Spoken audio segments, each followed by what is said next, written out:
Hi everyone, how are you? Welcome to my YouTube. আমরা Android ফোনে Gmail যে apps আছে এই অ্যাপসটি কিন্তু ইউজ করে থাকি এবং আমরা কাউকে মেল করার দরকার হলে সেখান থেকে মেল করি, কোনো ইনফরমেশন দরকার হলে আমরা কালেক্ট করে থাকি। জিমেল যে আইকন আছে, জিমেল যে অ্যাপস আছে এই অ্যাপসটি কিছুদিন পর পরে আপডেট দেওয়ার প্রয়োজন হয়। আপডেট আমরা কেন দেব?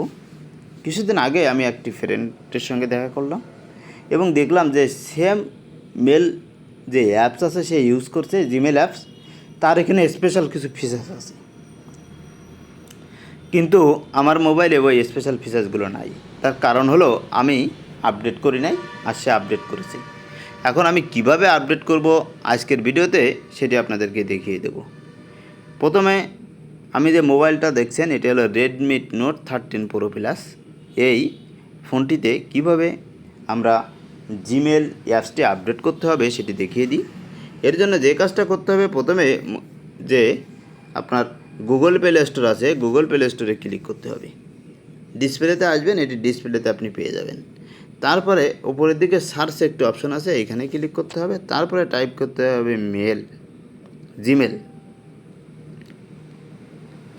জিমেল টাইপ করার পরে এখানে সার্চ করতে হবে। সার্চ করলে উপরের দিকে জিমেল অপশন চলে আসবে এবং দেখাচ্ছে যে এখানে আপডেট করা হয় না, এই জন্য আপডেট অপশন চলে আসছে। আমি এখানে আপডেটে ক্লিক করে দেবো।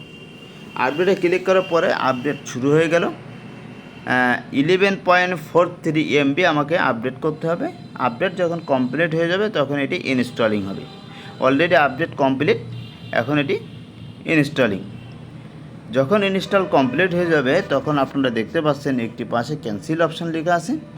এই ক্যান্সেল অপশানটিতে ওপেন লেখা চলে আসবে।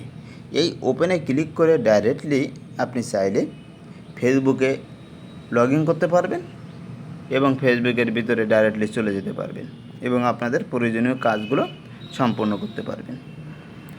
আমরা যদি আপডেট না দিই তাহলে আমাদের স্পেশাল যে ফিচার্সগুলো আছে এগুলো কিন্তু আমরা পাবো না।